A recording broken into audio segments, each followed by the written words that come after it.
My name is Carlos Mesa Pla. Working a part-time job really makes me appreciate my days off. I always try to do something special on those days since they're very limited. On this particular beautiful sunny day off, I decided to go paddleboarding. I researched on Google places to kayak near me, and Weedon Island State Preserve came up near St. Pete Beach. Quickly, I made my daily 2 eggs, bacon, and pancakes. In a blue backpack, I packed sunscreen, water, and a snack. And in about an hour, I was in my 2006 blue Jeep Liberty. I turned the car on, and I always wait a little bit to get the car moving because it is a little old. I turn the windows down because I have no AC. And in the meantime, I pick a couple songs for the drive. Finally, I am on my way on I-275. I live in northern Lutz near Tampa. So it takes me about an hour to get there.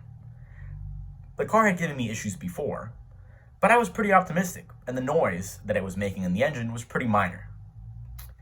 I am on I-275. I hit downtown Tampa. I look at the skyline, the beautiful skyline with the sun and a bright blue sky. I pass near the airport, the Tampa International Airport, and I see a bunch of commercial airlines above me, FedEx, Spirit, American Airlines. Quickly, I am on the Howard Franklin Bridge. And this is when everything starts to worsen. The car's noise increases, but I still stay optimistic. As soon as I cross the bridge, boom! A little explosion happens in my car, and I quickly decide to pull over. I pull over maybe on the 3rd exit in St. Pete Beach, in this muddy patch of grass next to I-275. I pretend like I know what I'm doing, like I'm a mechanic, and I start looking around at the car, trying to find what's wrong with it. I open the hood, nothing is wrong with the car. Finally, I look under the car, and there is a 2-foot-long, 4-inch wide pipe laying on the grass right under my car. I cannot move my car. So I decide to call my insurance company to send a tow truck to St. Pete. They say yes, and an hour goes by and nothing happens. I eat my snack, which I'm very thankful for. And finally, a tow truck driver arrives right next to my car. His name is Juan. He starts doing everything to the car, starts clamping some chains and getting the car together. And I asked him very politely if he could drive my car over the bridge back to Tampa Bay. And he gives me a firm no.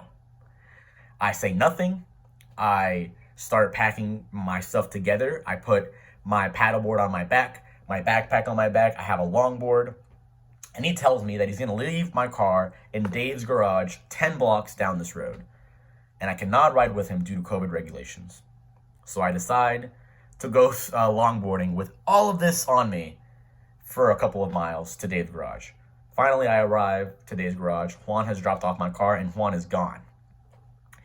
I quickly notice that Dave's prices are way too high for me. So I don't go to Dave.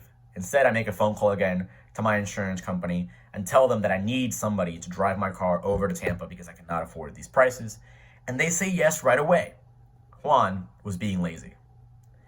About 30 minutes go by and another tow truck driver arrives. His name's Pedro. He's a very big Cuban guy. And I'm part Cuban, so we spark up a conversation in Spanish. We get to know each other, and I tell him my situation, and he says that he'd be more than happy to drive my car over the bridge back to Tampa.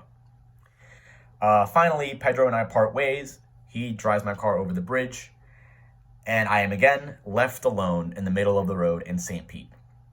Luckily, my friend Chris was also coming with me to go to Weedon Island State Park, so he picks me up, and we still end up going, and we still go paddleboarding. So even after that day that went all over the place, up and down, left and right, I still was able to have a good day.